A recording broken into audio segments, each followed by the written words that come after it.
Trump ने भारत को छोड़कर पाकिस्तान जैसे देश को चुन लिया, जिसने अमेरिका की सालों की कूटनीतिक मेहनत पर पानी फेर दिया। और इसी कड़ी में सबसे नया नाम इजराइल का है। ट्रंप ने इजराइल और लेबनान के सीज फायर का ऐलान किया, लेकिन अब इसी से इजराइल के नाराज होने की भी खबर है। ट्रंप ने बिना इजराइल से पूछे ही सीज फायर का ऐलान कर दिया। पाकिस्तान क्या कर रहा है इस तरह की कोशिशें करके? क्योंकि देखिए, शहबाज शरीफ का चेहरा सामने नहीं आ रहा है, या सिर्फ असीम मुनीर का चेहरा सामने नहीं आ रहा है, पूरे पाकिस्तानी एस्टैब्लिशमेंट का चेहरा सामने आ रहा है। इसलिए पाकिस्तान को यह गोल्डन अपॉर्चुनिटी दिखाई दे रही है कि अगर यह बातचीत कामयाब हो जाती है तो पाकिस्तान का रुतबा दुनिया भर में बढ़ जाएगा। डोनाल्ड ट्रंप, आप जानते हैं, ये पूरे इस तरह के संदेश और आसार मिल रहे हैं कि वो खुद पाकिस्तान जाएंगे, लेकिन उससे पहले जो पूरी कहानी है उसको समझने की कोशिश कीजिए। तो इस वक्त आसिम मुनीर साहब गए हैं तेहरान, वहां पर जाकर ईरान से बातचीत करेंगे। ईरान उनको आश्वस्त करेगा कि हाँ, हम इन शर्तों को मानने के लिए तैयार हैं, और उसके बाद फिर पाकिस्तान में जाकर इस्लामाबाद में डोनाल्ड ट्रंप जाएंगे और एक तरह का जो मुआहिदा, जो समझौता अग्रीमेंट है, उस पर दस्तखत हो जाएंगे। जिस दिन ट्रंप का एयरफोर्स वन जेडी वांस के विमान की तरह रावलपिंडी के नूर खान एयरबेस पर उतरेगा, वह दिन काफी महत्वपूर्ण होगा। इस रावलपिंडी का संदर्भ भारत के दर्शकों के लिए खास है। व्यूअर्स, पाकिस्तान की शानदार खारजा पॉलिसी की वजह से ट्रंप ने भारत और इसराइल को साइड लाइन पे कर दिया है। पाकिस्तान की इन शानदार कामयाबियों पे किस तरह से भारतीय सहाफ़ी और भारतीय मीडिया रिपोर्टिंग कर रहा है, चलें आज की वीडियो में देखते हैं। यानी ट्रंप ने अपने फायदे के लिए पाकिस्तान को सिर पर बिठा कर रखा है कि ट्रंप ने अमेरिका के सहयोगी देशों को लगातार नीचा दिखाया। यूरोप के साथ अमेरिका के संबंध सबसे निचले स्तर पर आ गए। ट्रंप ने भारत को छोड़कर पाकिस्तान जैसे देश को चुन लिया, जिसने अमेरिका की सालों की कूटनीतिक मेहनत पर पानी फेर दिया।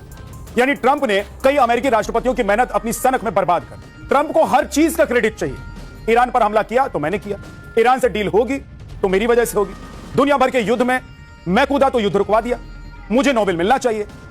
इसी चक्कर में ट्रंप ने अपने सहयोगियों से संबंध खराब कर दिया। और इसी कड़ी में सबसे नया नाम इजराइल का है। ट्रंप ने इजराइल और लेबनान के सीज फायर का ऐलान किया, लेकिन अब इसी से इजराइल के नाराज होने की भी खबर है। ट्रंप ने बिना इजराइल से पूछे ही सीज फायर का ऐलान कर दिया। ट्रंप ने यह भी कहा कि वो दुनिया भर में युद्ध रुकवा रहे हैं। ट्रंप के ऐलान से इजराइल में नेता और जनता भड़क गए। इजराइल के चैनल 12 के सर्वे के मुताबिक 80% लोग इसके खिलाफ। अमेरिका के दबाव में लिया गया फैसला बताया जा रहा है इसे। विरोध के बाद नेतन्याहू ने कहा है कि वो तय करेंगे कि कब क्या करना है। यानी ट्रंप के फैसले से इजराइल भी खुश नहीं है, जो अमेरिका के साथ मिलकर ईरान पर हमले कर रहा है, लेकिन ट्रंप के बड़बोलेपन की वजह से अब इजराइल भी खुश नहीं है। पाकिस्तान इस बहुत ही रेयर, दुर्लभ मौके को अपने इंटरनेशनल स्टैंडिंग को बढ़ाने की कोशिश कर रहा है, और उसका मुकाबला यहां भारत के साथ है। क्योंकि भारत में क्या हो रहा है पिछले कुछ दिनों से कि हमारे देश में हमारी सरकार की कोशिश सिर्फ एक आदमी को बढ़ा चढ़ाकर पेश करना है, प्राइम मिनिस्टर नरेंद्र मोदी। अब भारत विश्व गुरु नहीं है। भाजपा की माने तो प्राइम मिनिस्टर नरेंद्र मोदी विश्व गुरु हैं। पाकिस्तान क्या कर रहा है इस तरह की कोशिशें करके? क्योंकि देखिए, शहबाज शरीफ का चेहरा सामने नहीं आ रहा है, या सिर्फ असीम मुनीर का चेहरा सामने नहीं आ रहा है, पूरे पाकिस्तानी एस्टैब्लिशमेंट का चेहरा सामने आ रहा है। इसलिए पाकिस्तान को यह गोल्डन अपॉर्चुनिटी दिखाई दे रही है कि अगर यह बातचीत कामयाब हो जाती है तो पाकिस्तान का रुतबा दुनिया भर में बढ़ जाएगा। मैंने अपने सोशल मीडिया हैंडल एक्स से कहा था कि भारत के पास यह गोल्डन अपॉर्चुनिटी थी जिसे उसने गवा दिया। क्योंकि यह ना भूलें, भारत के अच्छे रिश्ते न सिर्फ ईरान, अमेरिका, बल्कि इसराइल से भी हैं। अगर भारत में बातचीत होती तो शायद इसराइल भी वहां होता, कम से कम दूसरे कमरे में तो होता। क्योंकि इस पूरे मामले में खुराफाती कौन है? इसराइल है, हर जगह। इनफैक्ट लेबनान से भी जो सीज फायर हुआ है, सीज फायर एक तरफ होता है, आप अब भी हमले कर रहे हैं। मुझे लगता है कि ईरान जो है वही आवभगत, वही स्वागत उनको वापस कर रहा है जो ईरान के रेलीगेशन का देखा गया था इस्लामाबाद में। तो तमाम तरह से जो आसार अब तक मिल रहे हैं वो ये कि ये जो बातचीत होगी दूसरे दौर की वो बहुत जल्द होगी, क्योंकि मैं आपको याद दिलाना चाहती हूँ कि 21 अप्रैल को जो 2 हफ्ते की युद्धबंदी है वो खत्म हो रही है। वो युद्धबंदी जिसको इजराइल ने तो खैर कभी नहीं माना, लेकिन अमेरिका ने कहता है कि वो माना है उसने। वो युद्धबंदी खत्म हो रही है, यानी उसके बाद फिर से हमले कर सकता है। लेकिन उम्मीद ये की जा रही है, दुनिया ये उम्मीद कर रही है, भारत भी ये उम्मीद कर रहा है कि बातचीत तब तक इस स्तर पर आ जाएगी जहां पर ये लड़ाई की नौबत ना आए। डोनाल्ड ट्रंप, आप जानते हैं, ये पूरे इस तरह के संदेश और आसार मिल रहे हैं कि वो खुद पाकिस्तान जाएंगे, लेकिन उससे पहले जो पूरी कहानी है उसको समझने की कोशिश कीजिए। तो इस वक्त आसिम मुनीर साहब गए हैं तेहरान, वहां पर जाकर ईरान से बातचीत करेंगे। ईरान उनको आश्वस्त करेगा कि हाँ, हम इन शर्तों को मानने के लिए तैयार हैं, और उसके बाद फिर पाकिस्तान में जाकर इस्लामाबाद में डोनाल्ड ट्रंप जाएंगे और एक तरह का जो मुआहिदा, जो समझौता अग्रीमेंट है, उस पर दस्तखत हो जाएंगे, और ऐसा लगेगा कि सब कुछ बहुत अच्छा हो गया है। तरफ आप देख रहे हैं कि डोनाल्ड ट्रंप लगातार भारत को बेइज्जत करने, भारत के प्रधानमंत्री नरेंद्र मोदी के लिए तमाम तरह की बातें कहते रहते हैं। उन्होंने 50-60 बार ये कहा कम से कम ऑपरेशन सिंदूर के बाद से कि मैंने संधि कराई भारत और पाकिस्तान की। जिस दिन ट्रंप का एयरफोर्स वन जेडी वांस के विमान की तरह रावलपिंडी के नूर खान एयरबेस पर उतरेगा, वह दिन काफी महत्वपूर्ण होगा।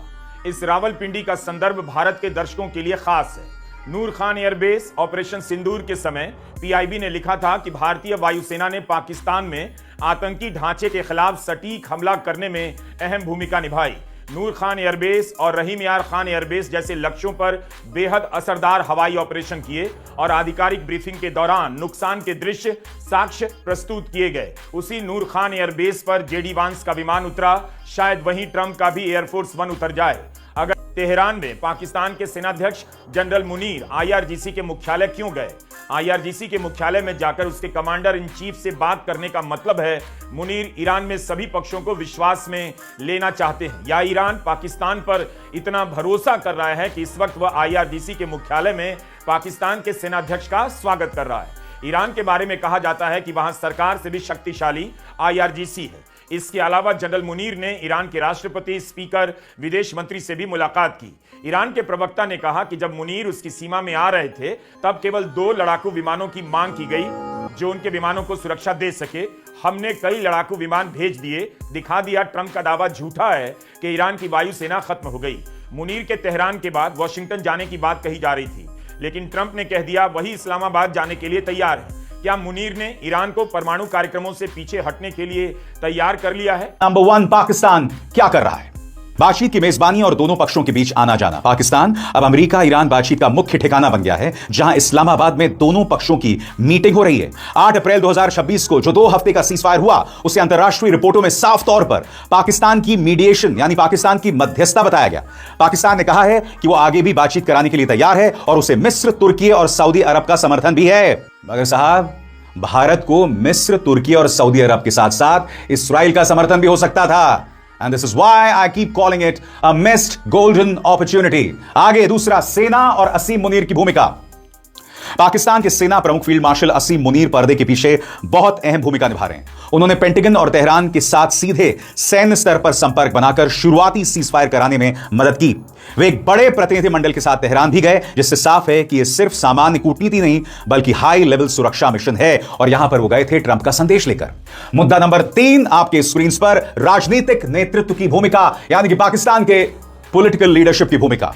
प्राइम मिनिस्टर शहबाज शरीफ और आसिम मुनीर ने खुलकर कहा है कि तनाव कम होना अच्छी बात है और इसमें पाकिस्तान की भूमिका रही है। विदेश मंत्री इशाक डार बार बार कह रहे हैं कि पाकिस्तान के लिए यह सम्मान की बात होगी कि वो बड़ी बातचीत की मेजबानी करे, मगर हमें पूछना चाहिए कि पाकिस्तान ऐसा क्यों कर पा रहा है? इस सीज फायर में भी पाकिस्तान की भूमिका नजर आ रही है। ईरान ने लेबनान से सीज फायर के लिए पाकिस्तान का शुक्रिया अदा किया है। ईरान के स्पीकर कालिबाफ ने कहा है कि मैं पाकिस्तान के जनरल आसिम मुनीर का शुक्रिया अदा करता हूं 2 बातों के लिए, एक मध्यस्थता के लिए और दूसरा सीज फायर को मंजूरी देने के लिए। तो क्या मुनीर ईरान से कुछ ऐसा हासिल कर रहे हैं जिसे पाने के लिए ट्रंप इस्लामाबाद पहुंच ही जाएंगे?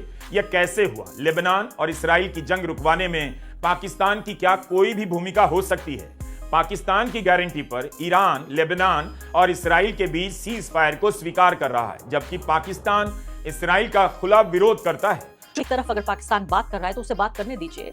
अगर वो इस पूरे कॉन्फ्लिक्ट में एक प्लेयर बन के उभर रहा है, एक अहम खिलाड़ी बन के उभर रहा है, उसे होने दीजिए, क्योंकि भारत को कहीं ना कहीं अपनी गलतियों से भी सीखना होगा कि जब हम इजराइल के साथ इस पूरी जंग से पहले खड़े हुए कंधे से कंधा मिलाकर, तो अभी हमें एक निष्पक्ष नेगोशिएटर या बातचीत या मध्यस्थ के तौर पर कैसे देखा जा सकता है। तो जाहिर है हम उसकी कीमत अदा कर रहे हैं, लेकिन क्या इसके लिए रोते रहें? क्या अमेरिका के सामने घुटने टेक दें और कहें कि अरे हुजूर, अरे जनाब, अरे महोदय, हमें जरा सा थोड़ा सा तो अहमियत दीजिए, हमें थोड़ा सा तो शामिल कर लीजिए। इतना बड़ा देश, हम 5-6 गुना ज्यादा बड़े हैं पाकिस्तान से, हम एक बड़े देश हैं, हम दुनिया की बड़ी ताकतों में से एक हैं, हम क्यों किसी के सामने गिड़गिड़ाएंगे? कौन बताएगा इन एंकर, इन पत्रकार महोदय को? तो पूरे तरीके से आप ये देखिए कि इसमें भी जिस तरह से अमेरिका पूरे तरीके से खुल के पाकिस्तान के साथ है, और जो व्हाइट हाउस की जो प्रेस सेक्रेटरी हैं वो सीधे तौर पे ये कह रही हैं कि Pakistan is the only mediator in this negotiation. Pakistan इस बातचीत में अकेला मध्यस्थ है, यानी इसमें कोई गुंजाइश नहीं है। क्या विष्णु शो में ये बयान नहीं सुना कि जब वो कह रहे हैं कि अकेला मध्यस्थ है, सिर्फ अकेला नेगोशिएटर है, ये बात साफ तौर पर जब ये कह रही हैं वो,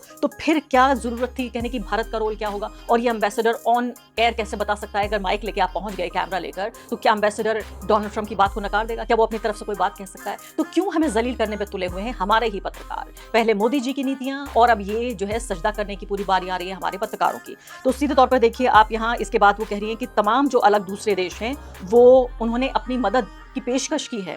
मैं अंग्रेजी में पढ़ के सुनाती हूँ। Pakistan is the only mediator in this negotiation although many countries around the world have offered their help. जब वो साफ साफ तौर पर ये कह रही हैं तो पत्रकार क्यों पूछकर अपने को शर्मिंदा कर रहे हैं।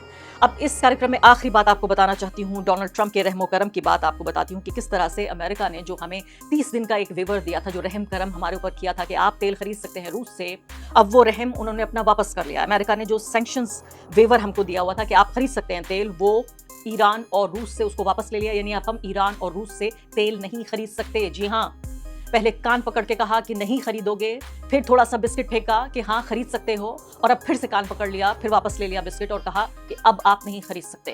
तो आप ये सोचिए कि ये व्यक्ति, ये देश हमें दिन रात कितना शर्मिंदा कर रहा है। व्यूअर्स, ये थी आज की वीडियो अच्छी लगी है तो लाइक करके शेयर कर दें और मजीद ऐसी वीडियोस के लिए चैनल को भी सब्सक्राइब कर लें। मिलते हैं नेक्स्ट वीडियो में, तब तक अल्लाह हाफिज़। पाकिस्तान जिंदाबाद।